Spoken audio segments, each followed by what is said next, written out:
There's a point in the life cycle of a successful regional park where management faces a critical decision: stay a day destination or become a resort. A day trip guest arrives in the morning, buys a ticket, eats lunch, buys a souvenir, and goes home. You capture maybe $120 to $150 per person across their entire visit. A resort guest checks in the night before, has dinner at your hotel restaurant, spends 2 or 3 days at your park buying multi-day admission passes, has breakfast at your hotel, buys multiple souvenirs, and checks out after you've captured $300 to $500 per person across their stay. That's the math, but the strategic advantages go deeper than just spending more per person. Resort hotels dramatically expand a park's geographic catchment area. A day trip park draws guests from within 60 to 90 minutes of its location. A resort park draws guests from across the country and around the world. The moment you add hotel rooms, you start appearing in travel planning websites, airline booking packages, and vacation bucket lists that a regional park never reaches. On-site hotels also create what the industry calls a captive spending environment. When your guests are staying at your hotel,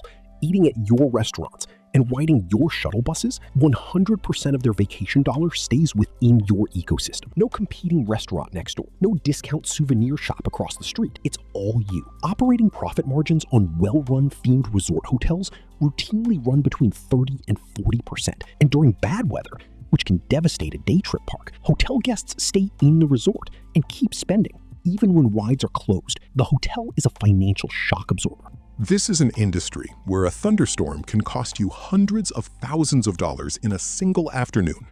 Your cost structure is largely fixed, but your revenue is entirely variable. Whether you have 30,000 guests or 3,000 guests on a given day, you still owe the same staff hours, the same utilities, the same insurance, the same debt service.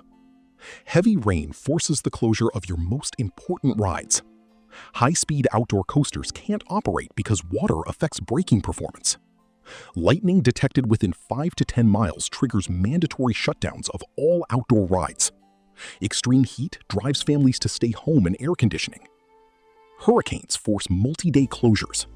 Winter freezes crack underground plumbing. Smart operators use predictive meteorology software to adjust staffing dynamically before a rainy day begins. They invest in indoor attractions that stay open regardless of weather. They issue rain check vouchers instead of cash refunds, keeping capital inside the business. But there is no fully hedging against weather. It remains one of the most unpredictable and financially consequential forces in the entire business. A typical regional park in the United States operates somewhere between 120 and 180 days per year.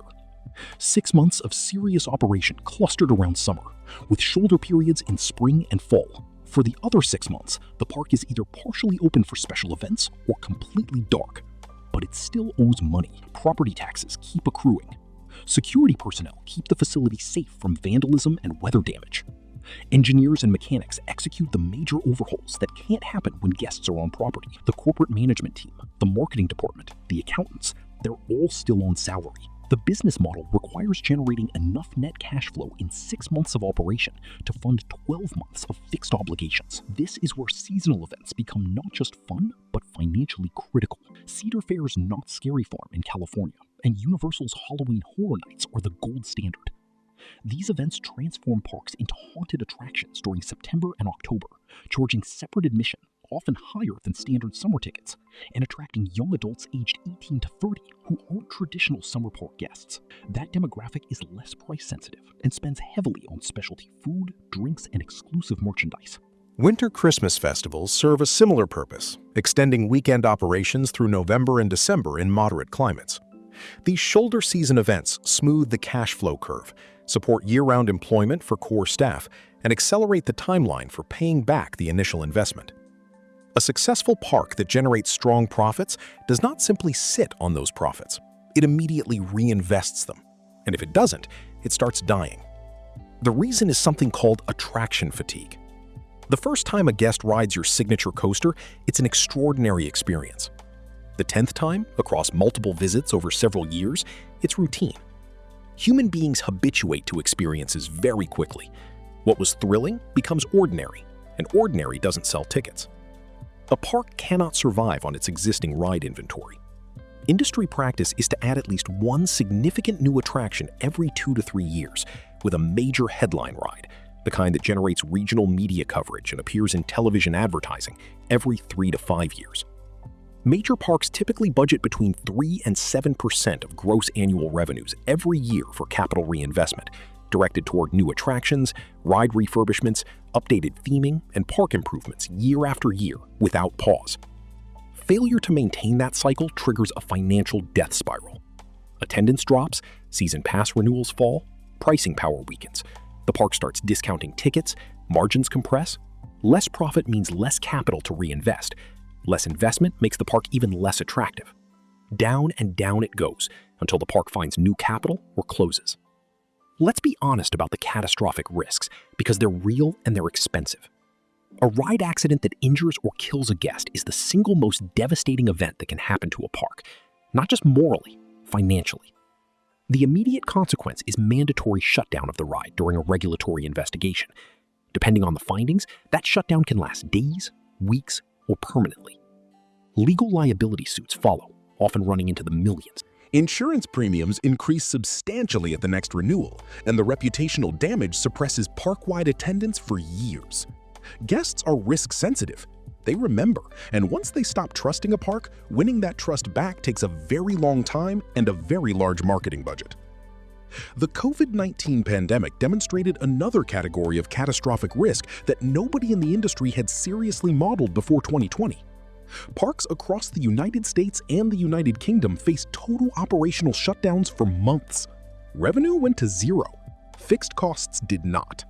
Property taxes kept accruing. Debt service kept accruing. Security and basic maintenance had to continue. Several smaller independent operators did not survive. Larger conglomerates with diversified revenue streams and access to capital markets weathered the storm, but they emerged with significantly higher debt loads. Economic recessions hit parks more slowly, but just as hard. Amusement parks are definitionally discretionary spending. When household budgets tighten, the annual family trip to the theme park is one of the first things to go. During the 2008 and 2009 recession, virtually every major park operator in the United States reported significant attendance declines and was forced to reduce ticket prices and increase promotional discounting to maintain volume. Let's put the entire picture together with honest numbers. Take a mid-sized regional park that costs $60 million to build. In a good year, it might generate $22 million in gross revenue. Gate admissions bring in around $14 million. Food and beverage generates nearly $4 million. Merchandise adds another $1.7 million. Parking and extras account for the rest. Now subtract the costs. Labor at 35% of revenue runs to about $7.7 million. Utilities at 5% cost around $1.1 million. Insurance at 4% adds $880,000. Marketing at 8% consumes $1.76 million. Maintenance, supplies, and administrative costs add another $2 to $3 million. Debt service on the original $60 million construction loan financed over 20 years adds roughly $4 million annually. That gets you to a net operating income in a good year of somewhere between $3 and $5 million. To pay back your $60 million investment at that pace, you're looking at 12 to 20 years. That is the realistic timeline, not the fantasy, not the worst case, the realistic base case. In a bad year, a wet summer and a significant ride mechanical issue, revenue might drop to $16 million, while costs barely move. Suddenly, your $4 million profit becomes a $1 million loss. The difference between a good year and a bad year is $5 to $6 million. That gap is the business. Managing that gap, hedging against it, smoothing it with shoulder season events and hotel revenue and dynamic pricing. That is the actual work of running an amusement park for an institutional investor or a large entertainment conglomerate with patient capital and a deep management team. Yes, stabilized parks with strong demographics and disciplined operations are attractive long-term assets.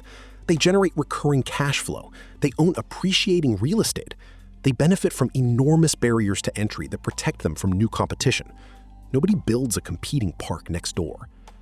For an individual entrepreneur with limited capital who wants to build from scratch, the risks are enormous. The capital requirements are non-negotiable minimums. The operating complexity demands professional management across engineering, hospitality, food service, entertainment, and finance simultaneously. A bad season, a ride incident, or a cold summer can be existential. The parks that print money are the ones that treat this business as what it actually is.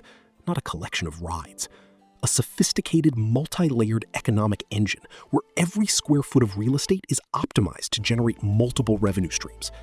Every piece of infrastructure is engineered to last decades, and every guest interaction is designed to extract maximum value from the emotional experience of a perfect day. Behind every thrilling ride, behind every laughing child, behind every churro cart and souvenir shop is one of the most capital-intensive, operationally demanding, financially sophisticated businesses ever built. The magic is real, the engineering is extraordinary, and the economics are brutally unforgiving to anyone who doesn't understand them completely before they begin. If you enjoyed this video, please like it and subscribe to the channel if you haven't already. It genuinely helps this channel keep growing.